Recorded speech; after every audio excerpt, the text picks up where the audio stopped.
I lived here until I was 11, but I wasn't allowed inside half the rooms.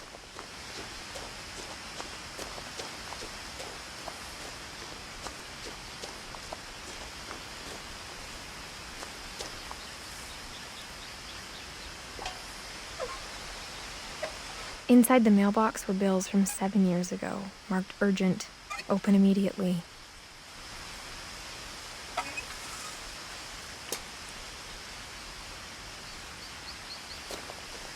I hadn't been back since my brother Lewis's funeral.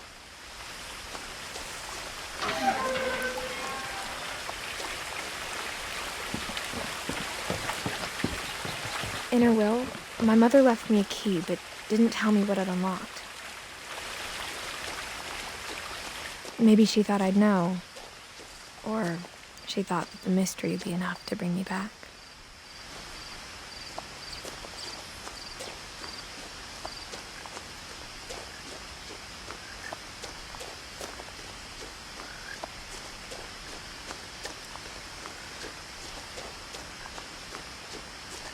No one had driven this way in a long time, but I saw a few hoof prints.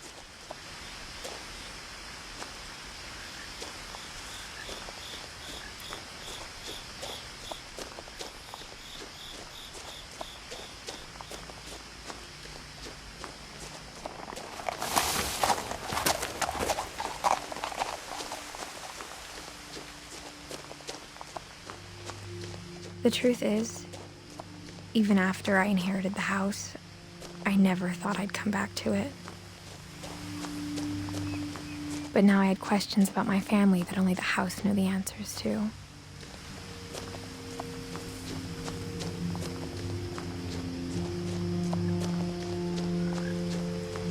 The house was exactly like I remembered it, the way I'd been dreaming about it.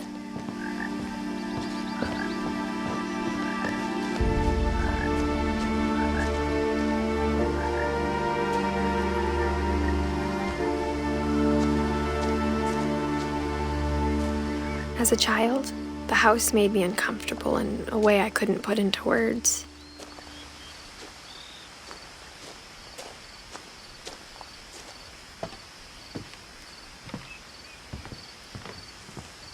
Now, as a 17-year-old, I knew exactly what those words were. I was afraid of the house.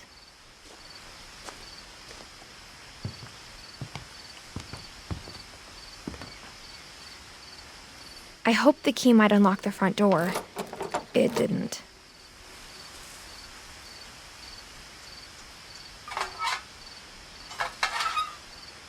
Looking in, I felt like the house itself had been waiting for me.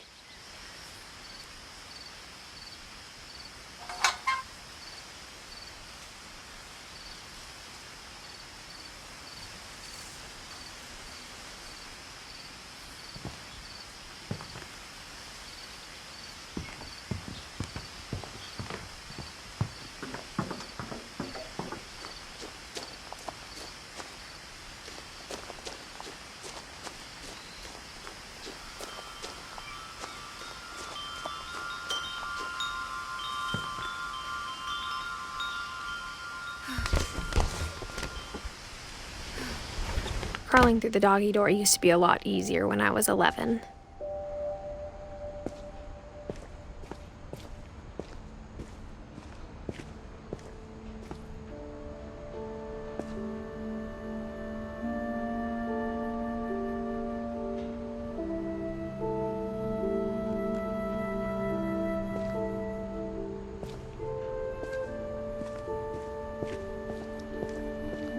For the first time in years,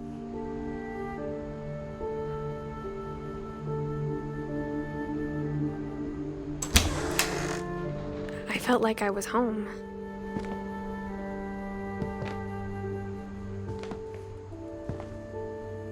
But instead of a family, there were just memories of one.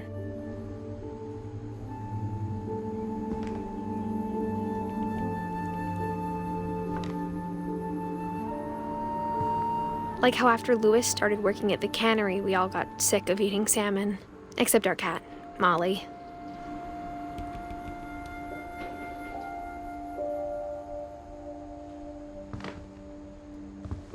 or how only one restaurant would deliver to our house, so we had Chinese a lot.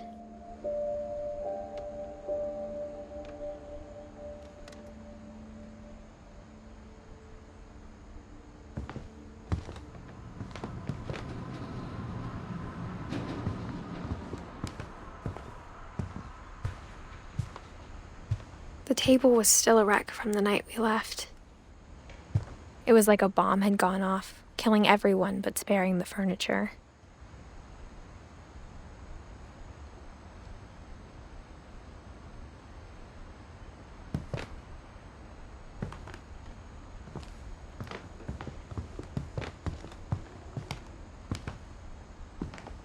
My mom was the only one of us who could imagine Great-Grandma Edie living in a nursing home.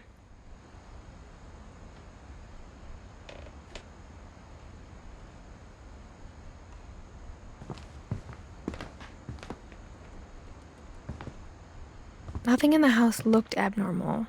There was just too much of it, like a smile with too many teeth.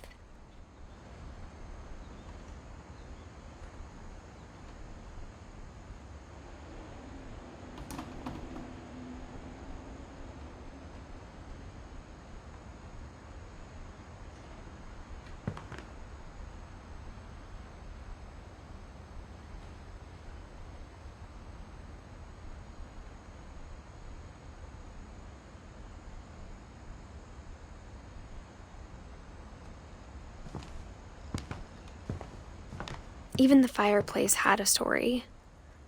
Edie told me the bricks came from the original house, after it sank.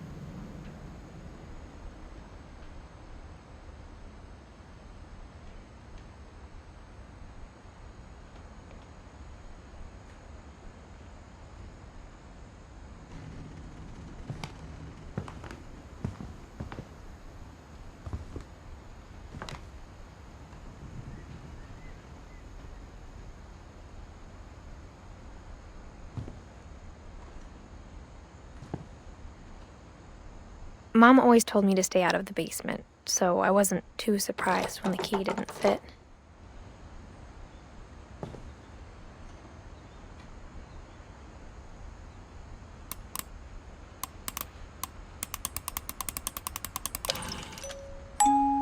Great-Grandpa Sven built a music box for Barbara, along with the rest of the house.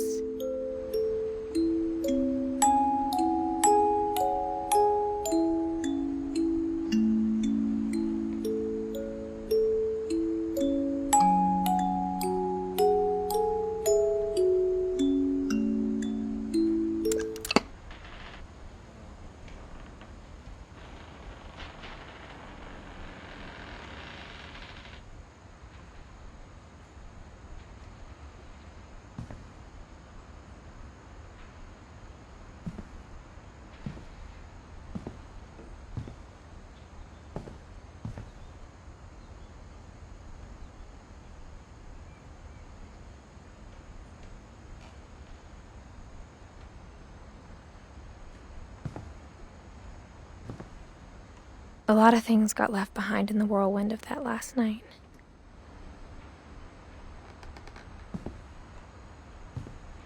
My mom wasn't much of an optimist, but she never stopped believing that my brother Milton was alive.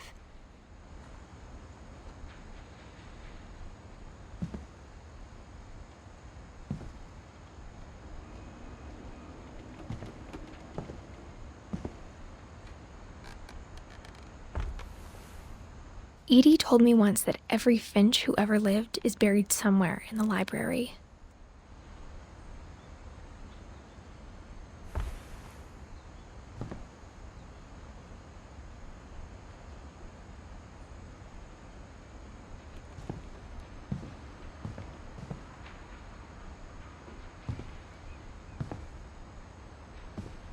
After Milton disappeared, Mom sealed up all the bedrooms. Then Edie retaliated and drilled peepholes.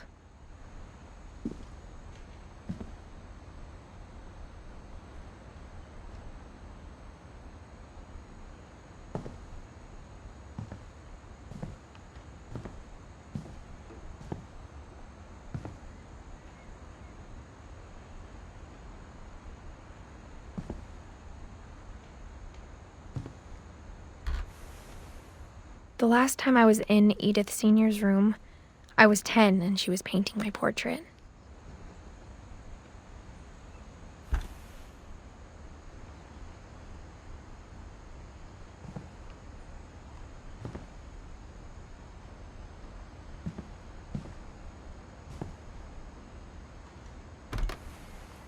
My Grandpa Sam spent 7 years sharing a room with his dead brother, Calvin.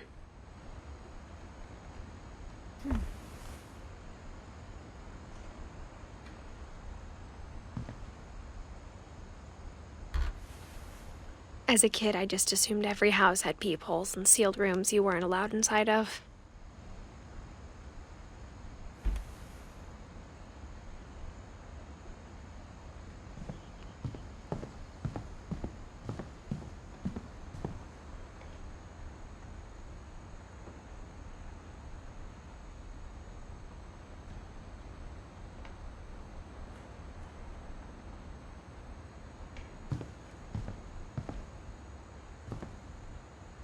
Whenever people ask me about my family, the first thing they always want to know about is Barbara.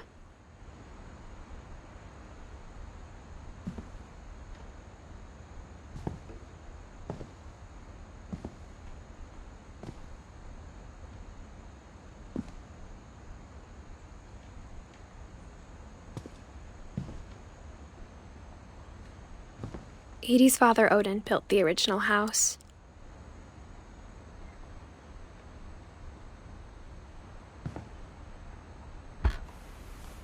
Barbara was a child star for 2 years, until America grew out of it.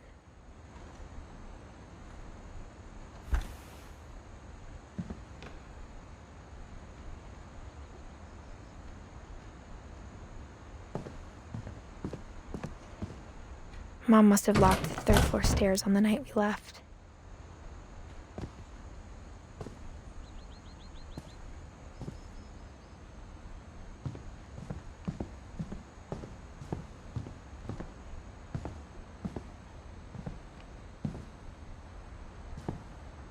I spent a lot of time playing in Great Uncle Walter's room. I think my mom sometimes regretted not sealing it up.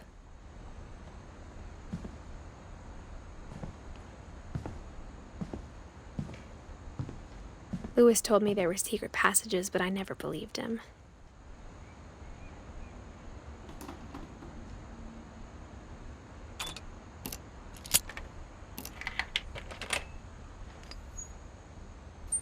Turns out, my mom was really good at keeping secrets. Now it was time to find out what my mom had been afraid of.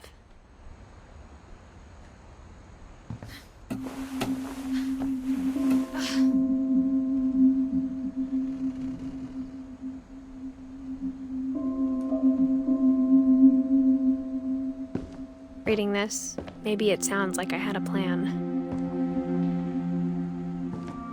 But I had no idea what was behind that door.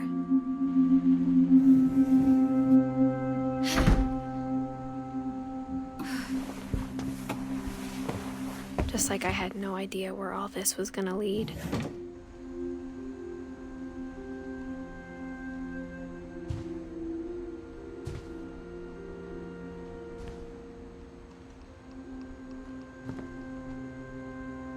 I grew up looking at Molly's room through the peephole.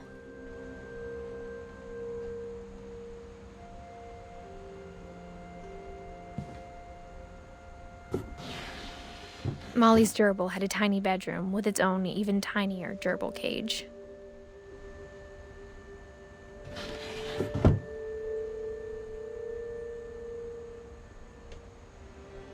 Being inside for the first time, I felt like I'd stepped behind a painting.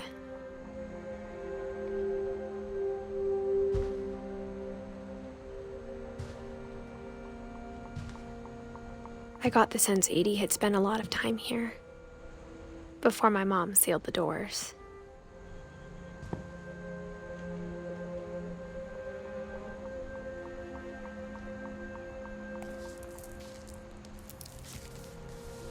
December 13th, 1947. Dear Diary, I'll be gone soon, but I wanted to tell somebody about what's gonna happen. It started when Mom sent me to bed without dinner. I woke up and I was starving, so I looked around for something to eat.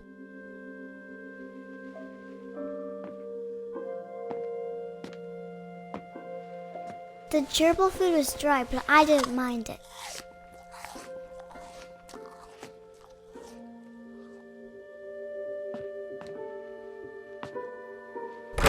Mom, can I come out now?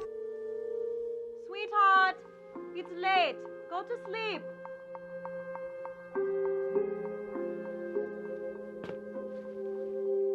My Halloween candy was all gone.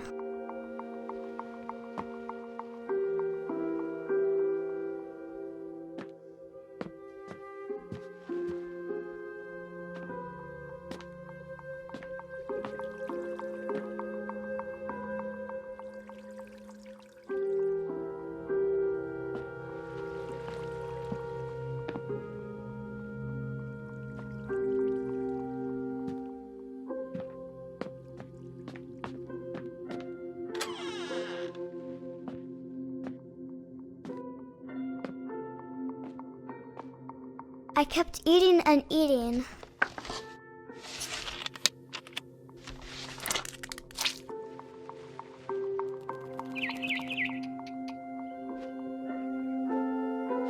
I ate a lot of things that night.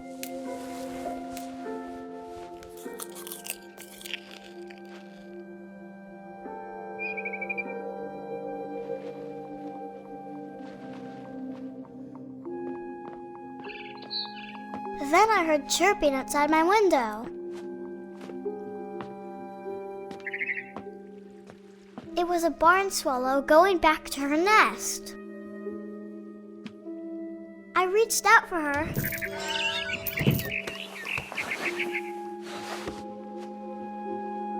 And suddenly, I was a cat.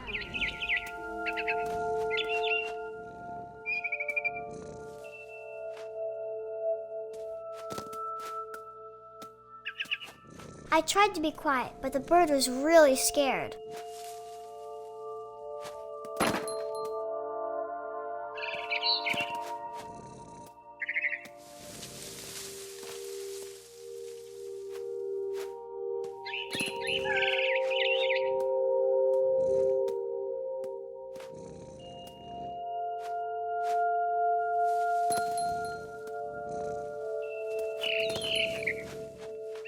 Mom and Dad didn't even look at me.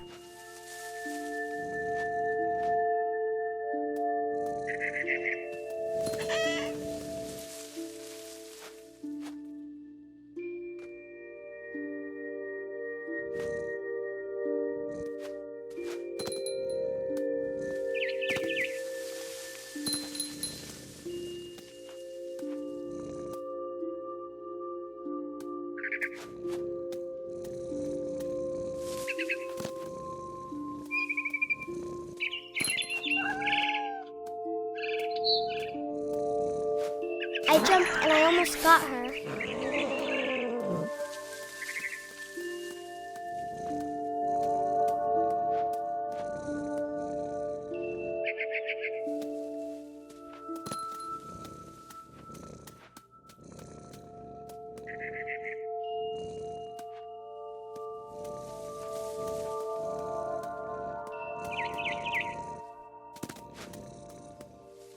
I could tell she was getting really tired.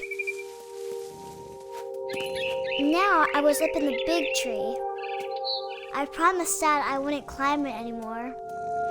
All I cared about was eating that mama bird.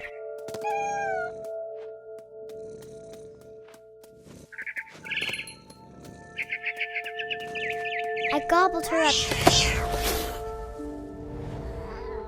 And suddenly, I was an owl.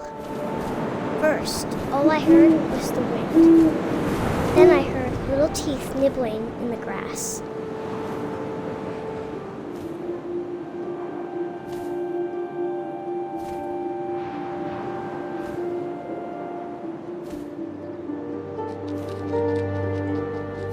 Rabbits.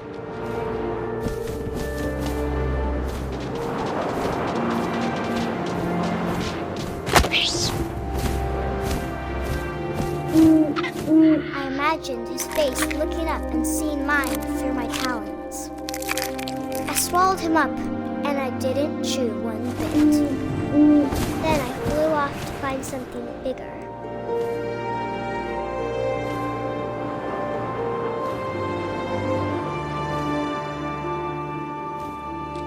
A mama rabbit.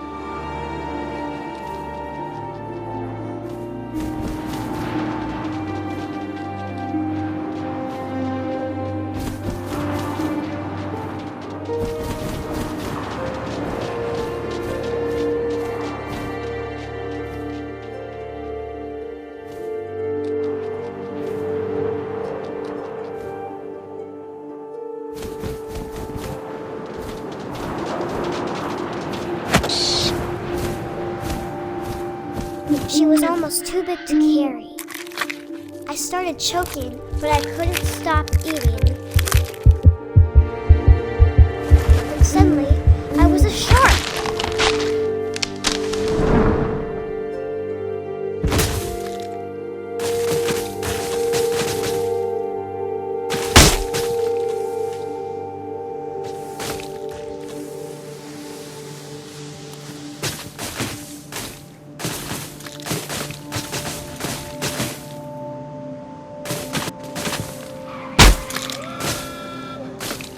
I rolled off the cliff and into the ocean. Now, I was hungrier than ever.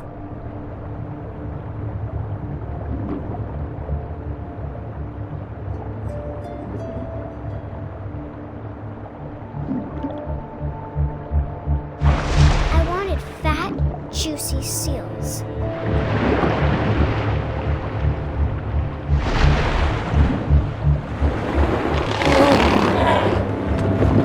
Off her flipper, and it tasted really good.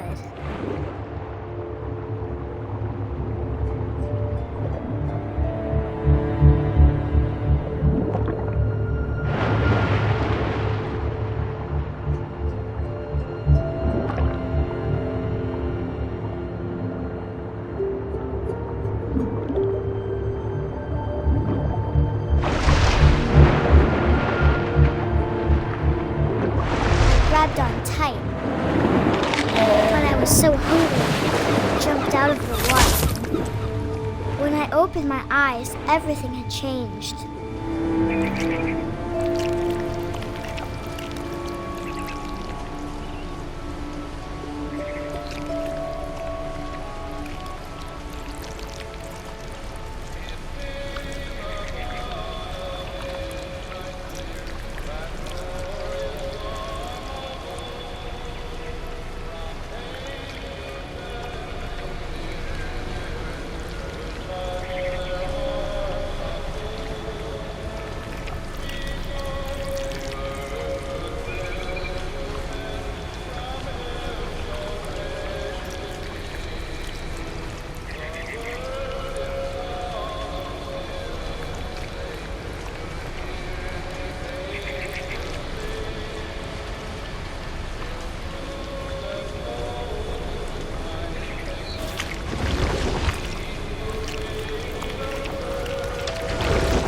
Now I was a monster, and I smelled people everywhere.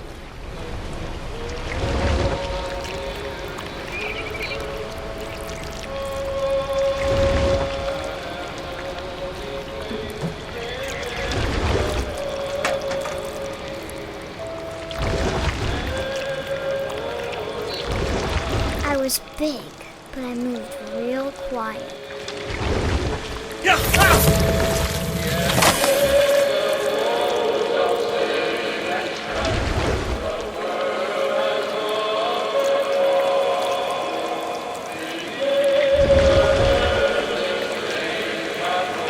I wanted to stop, but also I didn't.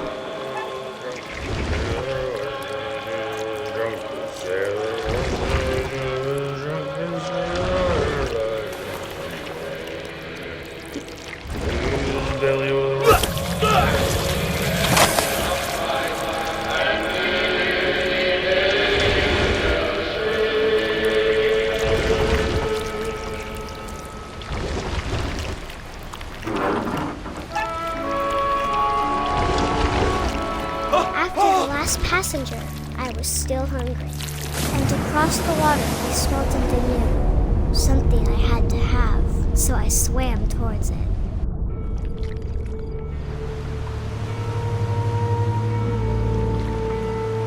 I slithered onto the sand, and the good smell went into an old pipe.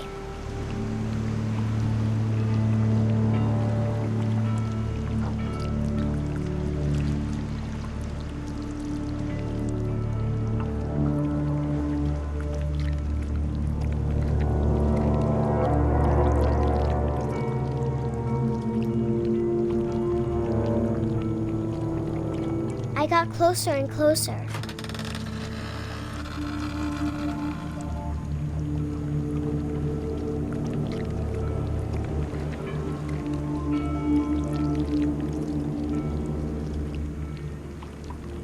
All of my stomach started growling. And suddenly, I was me again. I held my breath for a long time, but I couldn't hear anything. I think it's waiting for me to fall asleep. But it's not going to wait much longer. It needs to feed, and we both know I will be delicious.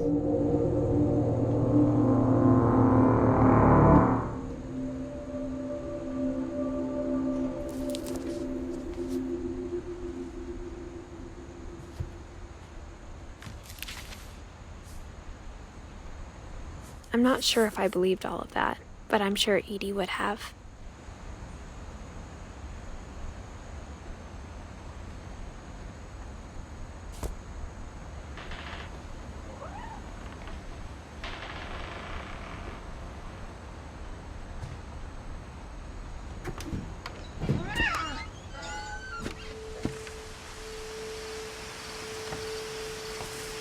This will be obvious later, but my mom never told me any of these stories. Edie would have, but Mom didn't like bringing up the past. Though, when we adopted a stray kitten, she was the one who named it Molly.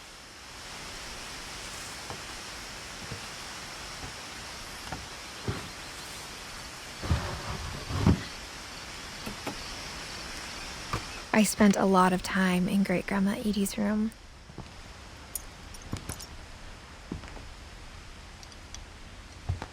We got along, and it was a good place to hide from my mom.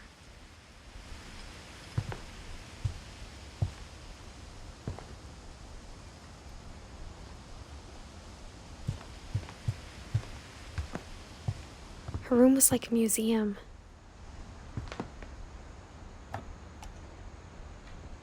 For 500 years, the Finches have been famous throughout Norway for their fortune and misfortune.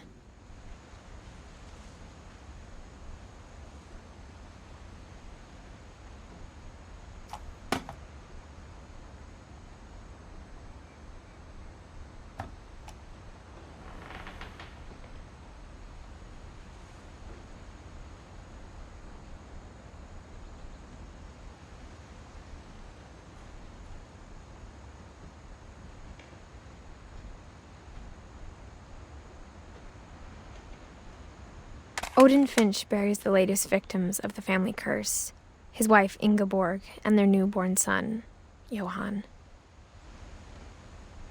On January 7th, 1937, he set sail with his family and his house, hoping to leave the curse behind. But 40-foot waves off the coast of Washington send the house and Odin to the bottom of the sea. Odin's daughter Edie, with husband Sven and baby Molly, step ashore on their new home, Orcas Island. Odin Finch is the first to be buried in the new family cemetery. His daughter Edie is already dreaming of a new Finch house.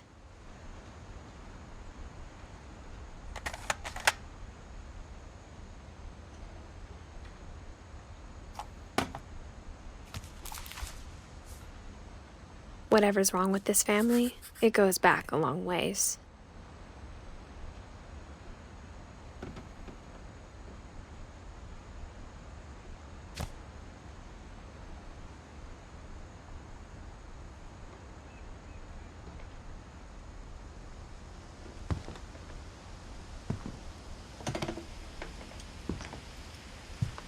Louis died a week before we left, but Edie had already started to memorialize him.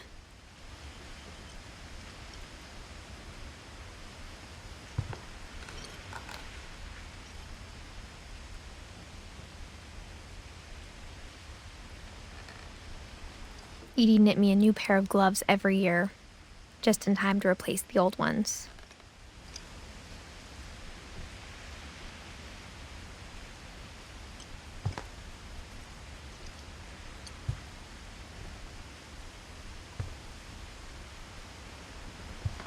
Edie gave a big interview about a mole man living under the Finch house.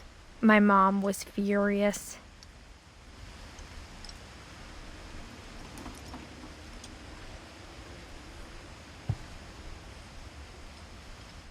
I hadn't thought of myself as Edith Jr. for a long, long time.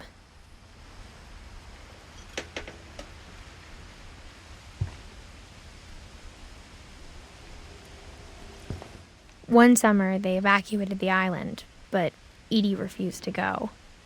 For a few weeks, she was a celebrity.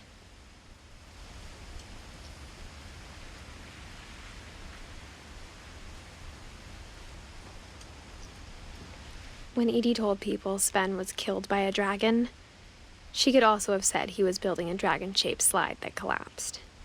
She could have, but she didn't.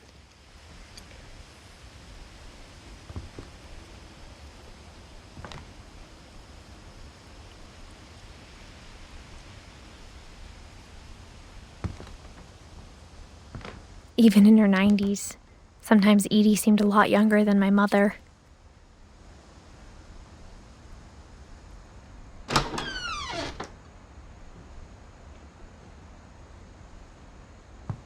The only trace Grandpa Sam's first wife, Kay, left on the house was the pink bathroom.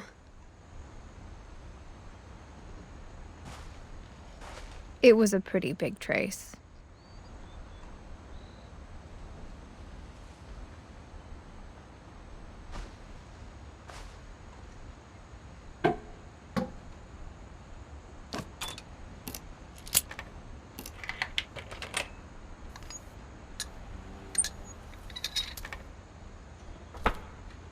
There's a secret in this bathroom.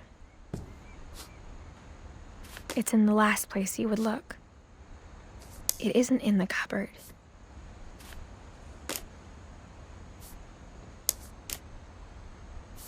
It's hidden in this book.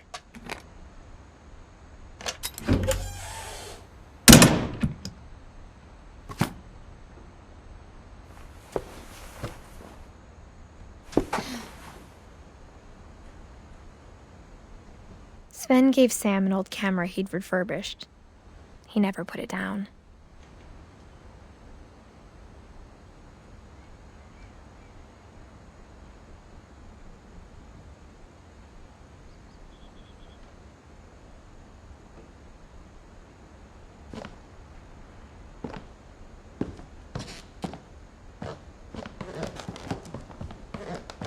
From the paintings on the wall, it was clear my brother Milton had been here before me.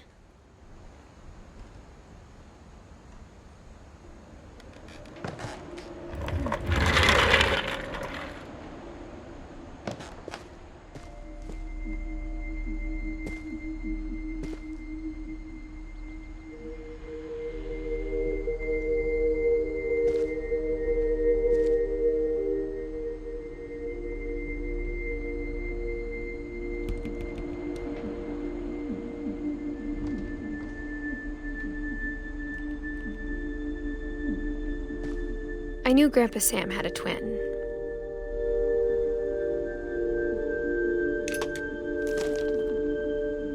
and that he never talked about him.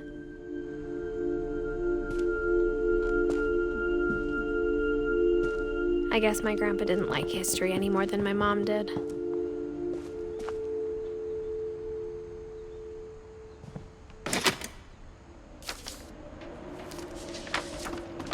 How I Want to Remember My Brother by Sam Finch. The thing I remember is that when he made up his mind, that was it.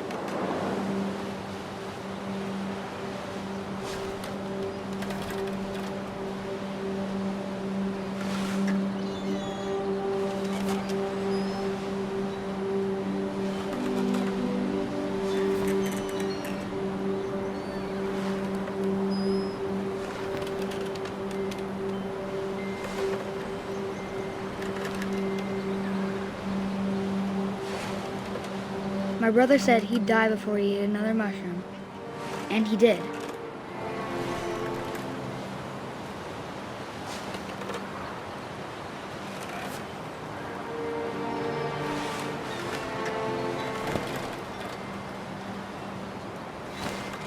At Barbara's funeral, we swore we'd never be afraid again, and he wasn't. I think Calvin always wanted to fly.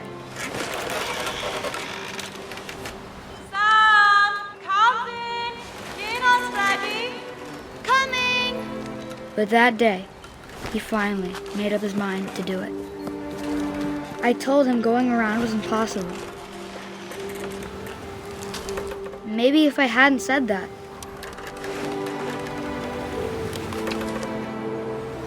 Alvin, I'm not gonna tell you again. Maybe if the wind hadn't picked up, then maybe he'd still be here. But I doubt it. I think he'd already made up his mind. That's what I want to remember about my brother.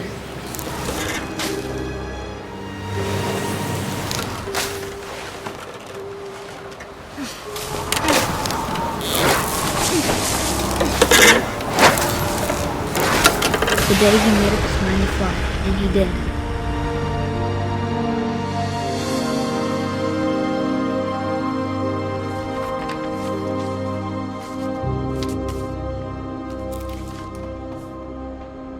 Calvin's story felt strangely familiar. When I was younger, I remember trying to do the exact same thing.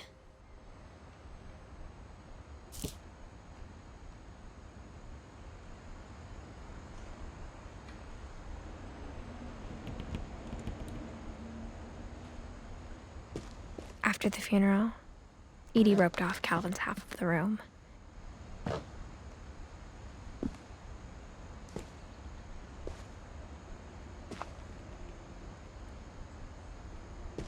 Mom said Grandpa Sam enlisted at 18 and never set foot in the room again.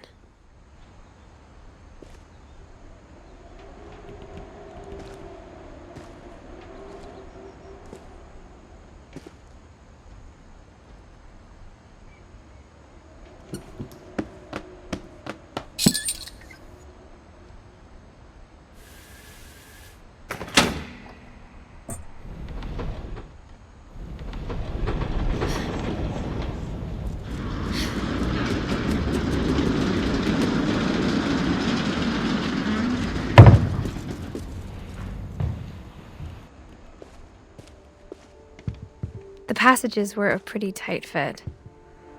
They'd obviously been built for smaller hands and bellies.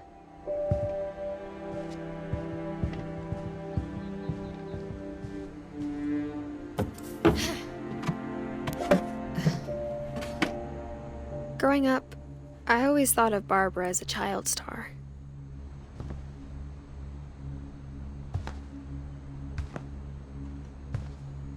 I never thought about how hard it must have been for her afterwards.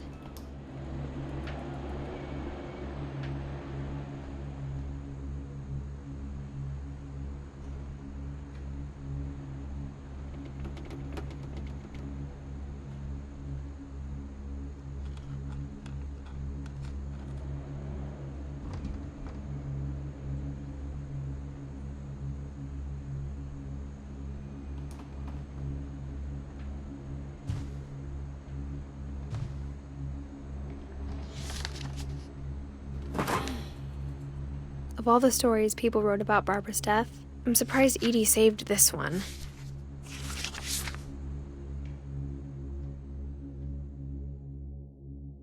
Old Jack here with another ghastly tale inspired by America's most unfortunate family.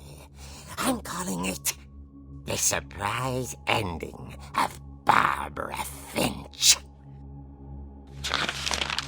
As a child star, Barbara was famous for her scream. Now at 16, she was all washed up. A has-been.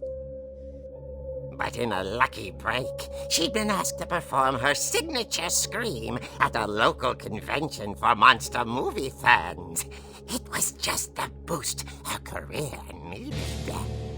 Unfortunately, her scream hadn't aged well.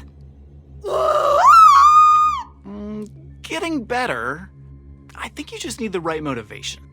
Her biggest fan and current boyfriend, Rick, was about to demonstrate when...